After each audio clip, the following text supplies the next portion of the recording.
क्या आपने कभी सोचा है, जिसने जीवन भर अधर्म से युद्ध किया, जो स्वयं धर्म का साक्षात स्वरूप थे, वो श्री कृष्ण कैसे मरे, क्यों मरे और किसने मारा उन्हें? यह कोई साधारण मृत्यु नहीं थी। यह तो एक युग का अंत था।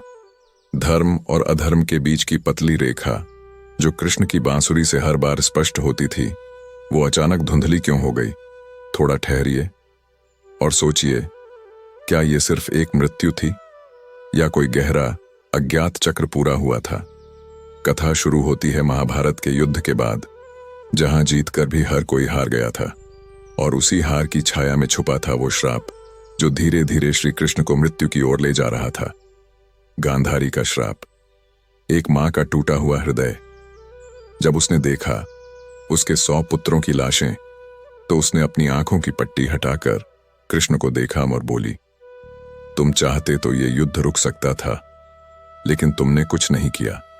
इसलिए हे माधव, जैसे मेरा वंश नष्ट हुआ, वैसे ही तुम्हारा यदुवंश भी नष्ट होगा, और जब वो समय आएगा, तुम भी अकेले तिनका तिनका बिखरे द्वारका में मृत्यु को प्राप्त होगे।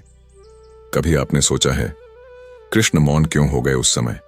वो जो संपूर्ण सृष्टि को समझा सकते थे, गांधारी के सामने कुछ नहीं बोले। क्यों? शायद क्योंकि वो जानते थे ये श्राप नहीं, एक नियति है, जिसे उन्होंने स्वयं स्वीकारा था। श्री हरि विष्णु के वचन अनुसार यह जीवन का पहला बड़ा पाठ है। कभी कभी मौन रहना ही उत्तर होता है, क्योंकि सत्य समय आने पर स्वयं बोलता है। गांधारी चली गई, लेकिन उसका श्राप हवा में गूंजता रहा। हर यदुवंशी के भाग्य में लिख गया एक धीमी अज्ञात मृत्यु। लेकिन प्रश्न अब भी खड़ा था, कृष्ण मरेंगे कैसे? क्या वासुदेव को भी मृत्यु का स्पर्श होगा? यहां से कहानी मुड़ती है उन पुराने पन्नों की ओर, जहां भगवान विष्णु और एक वानर राजा का संवाद हुआ था। क्या आप जानते हैं, कृष्ण की मृत्यु का रहस्य उनके पिछले जन्म में छुपा है, श्री राम और बाली के युद्ध में। हाँ, वही बाली जिसे राम ने छुपकर बाण मारा था। बाली का क्रोध अमर था। उसने मरते हुए राम से कहा, प्रभु, आपने छल किया, मेरे साथ अन्याय किया। अगले जन्म में मैं भी आपको वैसे ही मारूंगा जैसे आपने मुझे छिपकर।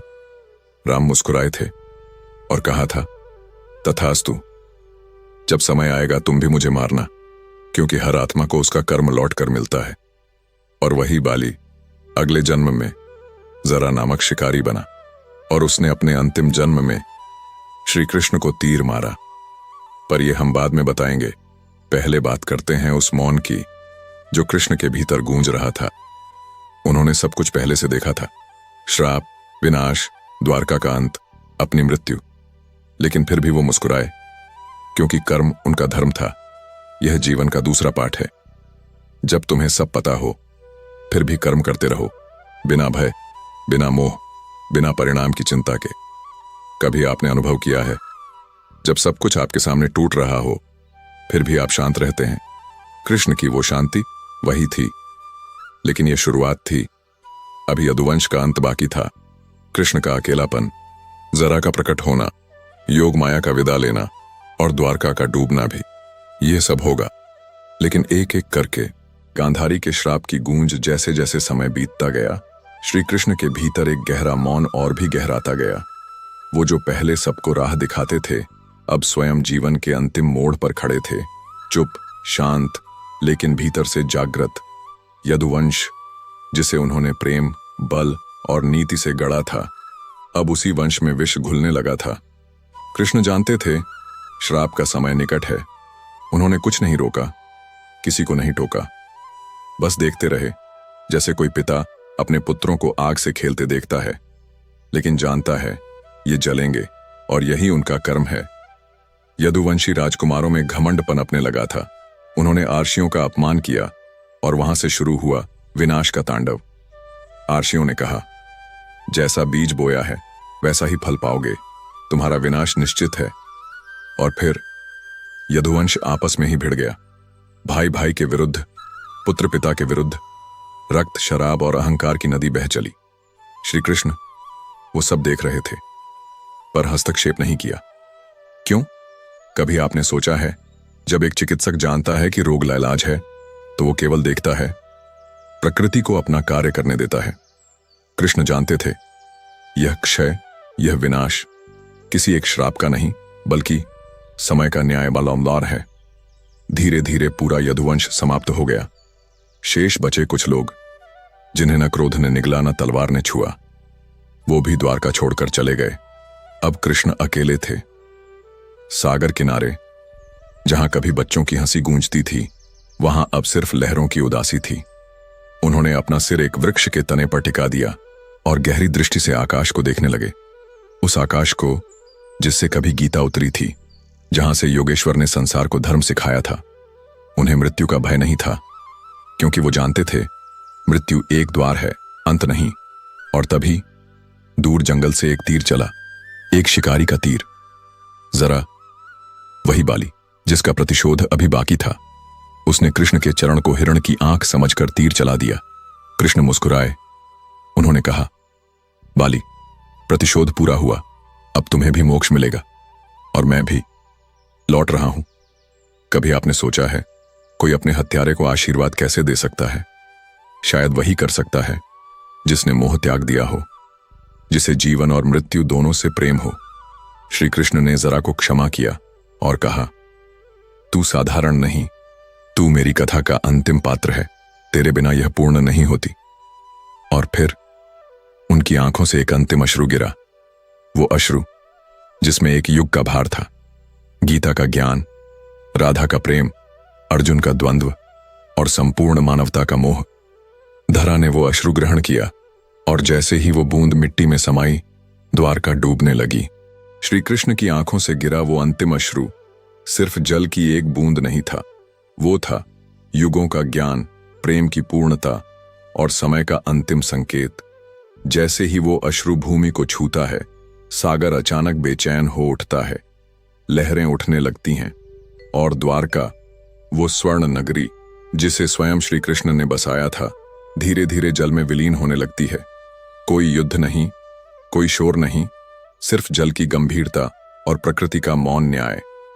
द्वारका डूबती है, लेकिन क्या वास्तव में डूबती है, या फिर एक चेतना, एक युग, एक विचारधारा जल में समाकर कहीं और जन्म लेती है? कभी आपने सोचा है, द्वारका कोई साधारण नगर नहीं था, वो कृष्ण की लीला का केंद्र था। एक ऐसी जगह जहां धर्म, प्रेम और नीति साथ चलते थे। वो शहर डूबा नहीं था, बल्कि समर्पित हुआ था, समय को, कर्म को और मोक्ष को। और श्री कृष्ण, वो वहां शांत पड़े रहे तब तक जब तक स्वयं समय ने उन्हें न बुलाया। कुछ समय पश्चात देवताओं ने आकाश से देखा कि उनका कार्य पूर्ण हुआ। शेषनाग ने धरती को स्पर्श किया और बलराम, जो श्री कृष्ण के भाई नहीं बल्कि शेष अवतार थे, योग में लीन होकर अपने स्वरूप को त्याग चुके थे। अब अकेले श्री कृष्ण शेष थे। तभी आकाश से दिव्य रथ उतरा। देवताओं ने स्वागत किया और उस देह से, जो अब भी मुस्कुरा रही थी, कृष्ण की आत्मा बाहर आई। वो तेजस्वी थी, शांत, निर्लिप्त और अनंत। श्री हरि विष्णु, जिन्होंने मनुष्य का रूप लेकर धर्म की स्थापना की थी, अब वापस लौट रहे थे। ना कोई विलाप, ना कोई शोक, क्योंकि माष्टा जो जन्म से परे है, उसे मृत्यु कैसे छू सकती है। कृष्ण ने जीवन में ना कभी अधिकार मांगा, ना कभी श्रेय लिया। उनका हर कार्य, हर संवाद केवल लोक कल्याण के लिए था। और जब कार्य पूर्ण हुआ तो वो चुपचाप लौट गए, जैसे कोई दीपक जो अंतिम ज्योति दे और फिर स्वयं बुझ जाए। यही तो था उनका संदेश। कर्म करो मगर मोह मत पालो, धर्म निभाओ पर अहंकार से दूर रहो। और इस प्रकार एक महायुग का अंत हुआ। लेकिन कृष्ण की कथा यहीं नहीं रुकी, क्योंकि वो सिर्फ व्यक्ति नहीं थे, वो चेतना उन थे, वो अनुभूति टान थे, वो उत्तर मौन थे, हर उस प्रश्न का जो हम जीवन से पूछते हैं। अब वो देह नहीं रहे, लेकिन उनके विचार, उनके शब्द आज भी जीवित हैं, हर उस हृदय में जो सच्चाई, प्रेम और आत्मज्ञान की तलाश करता है। श्री कृष्ण चले गए, पर हमें छोड़ गए एक अमूल्य धरोहर, गीता। और गीता का हर श्लोक आज भी हमें वही याद दिलाता है कि मृत्यु अंत नहीं, बस एक नया आरंभ है। अब बस अंतिम यात्रा शेष थी, जहां श्री हरि विष्णु अपने लोक में लौटते हैं और योगमाया उन्हें अंतिम संदेश देती है। और उस मोड़ पर कृष्ण स्वयं को भी पीछे छोड़ जाते हैं। द्वारका जल में समा चुकी थी, यदुवंश मिट चुका था और पृथ्वी पर श्री कृष्ण की यात्रा अब अंतिम मोड़ पर थी। वो शरीर जो कभी रणभूमि में अर्जुन का सारथी बना, जो रास में राधा का साथ बना, जो गीता में ब्रह्म का स्वर बना, अब निष्क्रिय था। लेकिन आत्मा वो अब भी जाग रही थी। इसी क्षण योगमाया वन प्रकट होती है, वही योगमाया जिनके कारण कृष्ण का जन्म संभव हुआ, जिन्होंने कंस को छल किया, जिन्होंने हर बार अधर्म को दिग्भ्रमित किया। वे आती हैं, शांत स्वर में कहती हैं, नाथ, अब आपका कार्य पूर्ण हुआ, अब हमें लौटना है। कृष्ण मुस्कुराते हैं। उनकी मुस्कान में थकान नहीं बल्कि पूर्णता है। कभी आपने महसूस किया है, जब आप किसी काम को समर्पण से करते हैं तो अंत में दुख नहीं होता बल्कि एक गहराई भरा संतोषवन होता है। श्री कृष्ण उसी संतोष में डूबे थे। उन्होंने योगमाया की ओर देखा और कहा, जो सत्य मैंने अर्जुन से कहा वही तुम भी सबको दोहराना कि जीवन क्षणिक है लेकिन कर्म वो अमर होता है। योगमाया ने नम्र होकर प्रणाम किया और धीरे धीरे स्वयं अदृश्य हो गई। अब केवल श्री हरि विष्णु की वापसी शेष थी। वो दिव्य रथ जो आकाश से आया था, कृष्ण की आत्मा को लेकर शांति की ओर उड़ चला। धरती पर कहीं किसी ने शंख नहीं बजाया, ना कोई दीप जलाया, ना कोई संस्कार हुआ, क्योंकि ये कोई मृत्यु नहीं थी, ये तो लीला का विराम था। लेकिन उससे पहले एक अंतिम दृश्य बचा था। वृक्ष के नीचे जहां श्री कृष्ण का शरीर पड़ा था, वहां एक वृद्ध स्त्री आई। उसने शरीर को देखा और रोने लगी। वो कोई और नहीं बल्कि एक साधारण महिला थी जिसने कभी बालकृष्ण को दूध पिलाया था। वो बोली, हे कन्हैया, तू फिर बिना बताए चला गया। जैसे बचपन में माखन चुराकर भाग जाता था, आज जीवन चुराकर चला गया। शब्द थमे हुए थे लेकिन भाव बह रहे थे। कभी आपने सोचा है, इतने विराट पुरुष का अंत इतना सरल क्यों? शायद क्योंकि सरलता ही सबसे बड़ा चमत्कार है। कृष्ण चले गए लेकिन अंतिम छाया अभी शेष थी। सागर की लहरों में, प्रेम की कहानियों में और उस गीता के श्लोकों में जो हर पीढ़ी को फिर से जीना सिखाती है। और जब ये अंतिम छाया भी मिटने लगी, तभी ब्रह्मांड से एक आकाशवाणी गूंजी, कृष्ण केवल नाम नहीं, वो समय है। जब जब धर्म डगमगाएगा, कृष्ण फिर लौटेंगे, नई रूप में, नए नाम में, लेकिन वही आत्मा लेकर। और तभी एक दिव्य रोशनी नभ में समा गई। कथा वहीं नहीं रुकी। आगे वो होगा जो हजारों वर्षों से प्रश्न बनकर खड़ा है। क्या द्वारका का डूबना मात्र एक नगर का अंत था या एक पूरी चेतना की विदाई थी? और श्रीहरि विष्णु के लौटने के बाद क्या यह ब्रह्मांड वैसा ही रहा? क्योंकि जब कृष्ण लौटते हैं तो सिर्फ समय नहीं बदलता, पूरा युग बदल जाता है। वो दिव्य रथ जो कृष्ण की आत्मा को लेकर उठा था, धीरे धीरे आकाश में विलीन हो रहा था। पृथ्वी मौन थी, सागर शांत था और दिशाएं जैसे रुकी हुई थीं। कृष्ण चले गए थे, लेकिन क्या वास्तव में चले गए? उनका शरीर नहीं था, पर उनकी गूंज अब भी हवा में थी। और तभी ध्यान के गहरे क्षणों में एक रहस्य प्रकट होता है। वो रहस्य जिसे केवल योगी जान सकते हैं, जिसे केवल आत्मा ही समझ सकती है। श्री हरि विष्णु अपने वैकुंठ लोक में लौटते हैं, जहां देवता स्वागत में खड़े हैं। लेकिन इस बार उनका तेज कुछ अलग है, क्योंकि वो वहां केवल श्री हरि के रूप में नहीं लौटे। वो लौटे एक परिपूर्ण अवतार इनका अनुभव लेकर। उन्होंने वो सब देखा जो किसी देवता ने नहीं देखा था। मानव का मोह, उसका कर्म, उसका संकल्प और उसका पतन। और फिर उनकी आंखें बंद होती हैं, वो ध्यान में लीन होते हैं और उसी क्षण योग माया प्रकट होती है एक बार फिर। पर अब वो बालिका नहीं, ना कोई स्त्री, बल्कि एक तेजस्विनी शक्ति जो ब्रह्म से भी पहले थी। वो कहती है, प्रभु, आपने मानवता को वह दिया जो कभी किसी युग में नहीं मिला, पर क्या वे उसे समझ पाएंगे? विष्णु मुस्कुराते हैं और उत्तर देते हैं, शायद नहीं, लेकिन कुछ आत्माएं होंगी जो हर युग में जागेंगी, जो प्रश्न करेंगी, और उन्हीं के लिए मैं हर युग में लौटूंगा। कभी आपने सोचा है, हर युग में कोई कृष्ण जैसा क्यों आता है?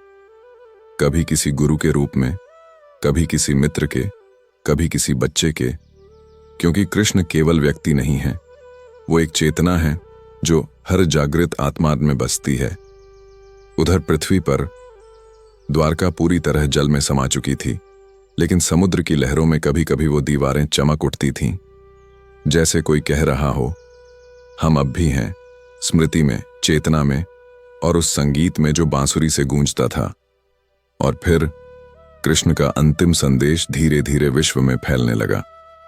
वो गीता के श्लोक नहीं थे, ना ही कोई उपदेश, बल्कि वो मौन था जो भीतर उतरकर हमें अपने प्रश्नों से मिलाता है। जब कोई युवा टूटता है, कृष्ण वहीं होते हैं। जब कोई प्रेम में स्वयं को भूलता है, कृष्ण वहीं होते हैं। जब कोई युद्ध करता है अपने ही भीतर के असुरों से, कृष्ण वहीं होते हैं। वो न समय मांगते हैं, न स्थान, वो बस शुद्ध हृदय अंदर मांगते हैं। कभी बैठिए अकेले और अपनी आंखें बंद कीजिए, आप पाएंगे कोई मौन में कह रहा है, मैं हूं तुम्हारे भीतर, तुम्हारे प्रश्नों में और तुम्हारी हर हार में छुपी विजय में। श्री कृष्ण का अंतिम संदेश यही था कि आज तुम स्वयं ही कृष्ण हो जब तुम अपने मोह से मुक्त होते हो। जैसे जैसे ये संदेश गूंजता गया, वैसे वैसे एक नई पीढ़ी जन्म लेने लगी। वो पीढ़ी जो धर्म को कर्म से जोड़ती थी, जो ईश्वर को मंदिरों में नहीं बल्कि अपने कर्मों में खोजती थी। और तब ब्रह्मांड में एक नई घोषणा हुई, युग समाप्त हुआ, पर कथा अभी शेष है, क्योंकि अब वह क्षण आने वाला है जब द्वारका के डूबने के पीछे छुपा गूढ़ सत्य सामने आएगा। वो सत्य जो कहता है कि नगर नहीं डूबा था, बल्कि एक संपूर्ण चेतना जल में प्रवाहित होकर मानव के भीतर उतर गई थी। सागर की लहरें अब शांत थीं, जैसे किसी ने उन्हें भी सत्य का बोध करा दिया हो।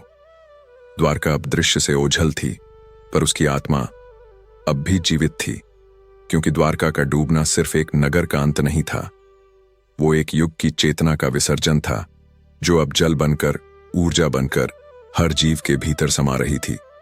कभी आपने अनुभव किया है, जब कोई प्रिय वस्तु खो जाती है तो उसका मूल्य अचानक बहुत गहरा हो जाता है। द्वारका भी वैसा ही था। जब तक वो थी, भव्य, दिव्य, अभेद्य, लोग उसके भीतर छुपी आत्मा को नहीं समझ पाए। लेकिन जब वो सागर में लुप्त हो गई, तब मानव ने जाना कि वो केवल ईंट और पत्थर से नहीं बनी थी, वो बनी थी विश्वास से, धर्म से और उस चेतना से जो कृष्ण की लीला में रच बस गई थी। ध्यान से सोचिए, द्वारका का निर्माण स्वयं कृष्ण ने किया था। समुद्र से भूमि मांगकर, नवजीवन को बसाकर एक ऐसा नगर रचा जहां न्याय, प्रेम और विवेक का शासन था। वो नगर डूबा नहीं, उसने खुद को अर्पित किया, समय को, सत्य को और उस रहस्य को जिसे समझने के लिए हमें अपने भीतर उतरना पड़ता है। जब द्वारका जल में समाई तो पृथ्वी का भार हल्का हो गया, शायद इसलिए क्योंकि कृष्ण का उद्देश्य पूरा हो चुका था। उनका वचन कि जब जब अधर्म बढ़ेगा वो आएंगे, उसका पूर्ण होना अब घोषित हो चुका था। और अब हर युग में, हर समय में वो द्वारका, वो श्री कृष्ण हमारे भीतर बसने लगे। उनकी लीला अब किताबों की कथा नहीं रही, वो हमारी दिनचर्या का हिस्सा बन गई। जब कोई सत्य के लिए अकेला खड़ा होता है, वो कृष्ण होता है। जब कोई मोह से लड़ता है, वो द्वारका होती है। और जब कोई अंत में मौन होकर सब कुछ समय को सौंप देता है, वो योग है। द्वारका के डूबने में एक गहरा संदेश छुपा है। हर चीज जो बाहर है, नगर, लोग, सत्ता, प्रसिद्ध, सब एक दिन जल में समा जाती है। लेकिन जो भीतर है, वो चेतना, वो शुद्ध भाव, वो अमर होता है। कभी अपनी आंखें बंद करके अपने भीतर झांकिए, वहां आपको द्वारका का एक द्वार मिलेगा और उस द्वार के पार श्री कृष्ण की मुस्कान, बिना बांसुरी, बिना मुकुट, बस एक शांत, निर्मल प्रकाश जो कहता है, तुम्हें बाहर कुछ खोजने की आवश्यकता नहीं, मैं यहीं हूं, तुम्हारे भीतर, हर क्षण, हर श्वास के साथ। द्वारका का डूबना दरअसल एक संकेत था कि अब समय है भीतर की यात्रा का, अब समय है कर्म से ध्यान की ओर जाने का। और इस प्रकार द्वारका तो जल में समा गई, पर उसकी आत्मा अब हर सीकर की चेतना में बस गई। यही द्वारका की पराकाष्ठा थी। विलय नहीं, परिवर्तन, मृत्यु नहीं, मोक्ष। और जब ये बोध पूर्ण हुआ, तब श्रीहरि अपनी अंतिम यात्रा के लिए ब्रह्मांड से परे जाने को तैयार हुए। अब समय था स्वरूप के परे जाने का, जहां न कृष्ण थे, न विष्णु, बस एक पूर्ण चेतना, जो सृष्टि को निरंतर पोषित करती है। पर इससे पहले एक अंतिम पुनर्मिलन शेष था, जहां श्री हरि अपने ही अतीत से मिलेंगे, राम से, बाली से और उस प्रतिज्ञा से जो जन्मों पहले ली गई थी, क्योंकि लीला का चक्र अब पूर्ण होने जा रहा था। जब युगों की गति अपने अंतिम पड़ाव की ओर बढ़ती है, तब समय स्वयं मौन हो जाता है। अर्जुन शांत खड़ा था, पर उसके भीतर प्रश्नों का तूफान था। श्री कृष्ण की आंखों में उस मौन की गहराई थी, जहां सब उत्तर पहले से ही मौजूद थे। लेकिन अब समय था जब कृष्ण को यह देह छोड़कर जाना था। यह कोई सामान्य मरण नहीं था, यह चेतना का स्थूल शरीर से अलग हो जाना था। कृष्ण जानते थे कि उनका कार्य समाप्त हो चुका है। महाभारत समाप्त हो चुका था, धर्म स्थापित हो चुका था, और अब उनका रहना इस धरती पर आवश्यक नहीं था। वे द्वारका लौटे, लेकिन द्वारका अब पहले जैसी नहीं थी। वैभव था, पर वह आत्मा रहित था। यादवों में अहंकार बढ़ चुका था। कृष्ण ने समझ लिया था कि अब यह नगर टिकने योग्य नहीं है। उन्होंने किसी को नहीं रोका, न टोका, क्योंकि अब द्वारका को भी अपना अंत देखना था। यादवों में आपसी कलह इस हद तक बढ़ी कि एक दिन स्वयं ही उन्होंने एक दूसरे का नाश कर दिया। ये वही था जो कृष्ण जानते थे कि होना तय है। ये वही समय था जब उन्होंने गांधारी के शाप को स्वीकार कर लिया था, क्योंकि उन्हें ज्ञात था कि हर कर्म का फल आता है, चाहे वह स्वयं ईश्वर ही क्यों न हो। कृष्ण एक शांत वन में चले गए, प्राकृत स्थिति में, जहां ना कोई महल, ना कोई सिंहासन, केवल एकांत और नीरवता।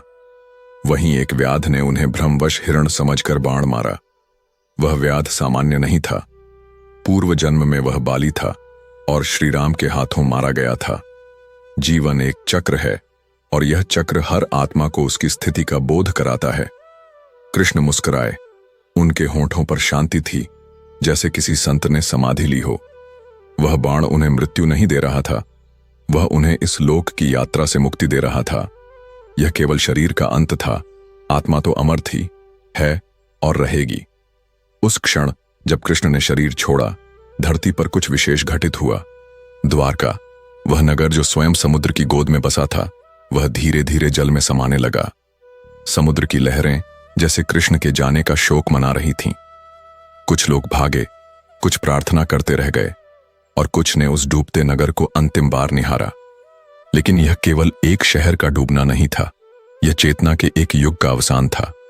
कृष्ण का देहांत, द्वारका का अंत और यादव वंश की समाप्ति, यह सब मिलकर उस सत्य की ओर संकेत करते हैं जिसे कृष्ण ने जीवन भर सिखाया।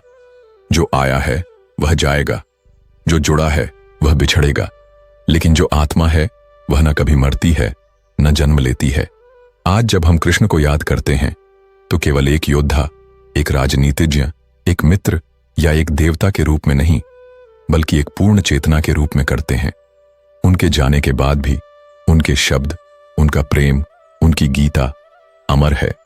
और अगर तुम सच में जानना चाहते हो कि द्वारका का डूबना सिर्फ एक शहर का अंत था या किसी चेतना की विदाई, तो मैं तुमसे कहूंगा, उस कथा को जानो जो समय के पीछे छिपी है। उस मौन को सुनो जहां श्री कृष्ण अब भी गीता गा रहे हैं, क्योंकि उनका जाना अंत नहीं था, वह तो आरंभ था उस चेतना का जो हर युग में नया रूप लेती है, नया संदेश लाती है और हर हृदय में जागती है। जब तुम सत्य के पथ पर चलना आरंभ करते हो। शरशैया पर पड़े कृष्ण अब शून्य में देख रहे थे। चारों ओर जंगल की निस्तब्धता थी, केवल पत्तों की सरसराहट और पक्षियों की दूर क्षीण होती आवाजें। वह कोई आम क्षण नहीं था, वो पल था जब साक्षात ब्रह्म चेतना, जिसने युगों तक धर्म की पताका थामे रखी, अब अपने अंतिम सांसों की ओर अग्रसर थी। शरीर क्षीण हो चुका था, पर चेहरा वो अब भी तेज से दीप्त था। अर्जुन, बलराम, युधिष्ठिर, सत्यभामा सब उन्हें ढूंढते ढूंढते थक चुके थे, लेकिन कृष्ण, जो सदा अपने समय से आगे थे, जानते थे कि इस विदाई में भी एक संदेश छिपा है। उन्होंने किसी से विदा नहीं ली, क्योंकि उनका जाना कोई अंत नहीं था, वो एक संकेत था। द्वारका का डूबना सिर्फ एक शहर का अंत नहीं था, वो चेतना के उस स्वरूप का विलीन होना था जो समय के साथ फिर किसी अन्य रूप में प्रकट होगी। जिस तरह समुद्र सब कुछ निगलकर शांत हो जाता है, उसी तरह द्वारका भी सागर में समा गई, मानो यह कहती हुई कि हर सृजन का एक संहार निश्चित है। लेकिन संहार कभी पूर्ण नहीं होता। कृष्ण के विचार, उनके उपदेश, गीता का ज्ञान, वो आज भी जीवित है। गीता के एक एक श्लोक में कृष्ण की चेतना स्पंदित होती है। हर बार जब कोई मनुष्य अपने कर्तव्य की तलाश करता है, जब कोई मोह माया से ऊपर उठता है, जब कोई जीवन के द्वंद्वों में स्थिर रहता है, वहां कृष्ण होते हैं। कृष्ण कभी गए ही नहीं। वो किसान के हल में हैं, वो सैनिक की ढाल में हैं, वो विद्यार्थी के प्रश्न में हैं, और वो आशिकी समाधि में हैं। उनकी मृत्यु एक लीला थी, जैसे जीवन एक लीला था। वो कभी जन्म नहीं लेते, कभी मरते नहीं, बस समय के साथ अपने स्वरूप बदलते हैं। जो कृष्ण को केवल एक राजा, एक योद्धा या एक प्रेमी के रूप में देखते हैं, वो उनके स्वरूप की सीमित झलक पाते हैं। पर जो उन्हें साक्षात सत्य मानते हैं, उन्हें हर कण कण में कृष्ण की उपस्थिति दिखती है। तभी तो कहा गया, यदा यदा ही धर्मस्य ग्लानिर्भवति भारत, अभ्युत्थानमधर्मस्य तदात्मानं सृजाम्यहम्। और यह वचन कोई कथा मात्र नहीं, एक ब्रह्म संकल्प है।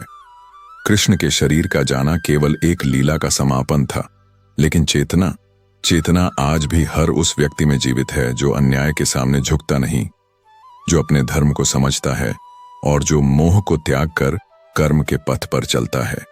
अब जब तुम ये सुन चुके हो तो पूछो स्वयं से, क्या कृष्ण गए हैं, या वो अब भी तुम्हारे भीतर मौन बैठकर तुम्हें गीता सुना रहे हैं? यदि तुम्हें ऐसा लगता है कि यह कथा अभी भी अधूरी है, यदि तुम जानना चाहते हो कि कृष्ण की मृत्यु के बाद क्या हुआ, क्या केवल देह का अंत हुआ या ब्रह्म की चेतना ने फिर जन्म लिया, तो बताओ, मैं उस शून्य के बाद की कथा भी सुनाऊंगा।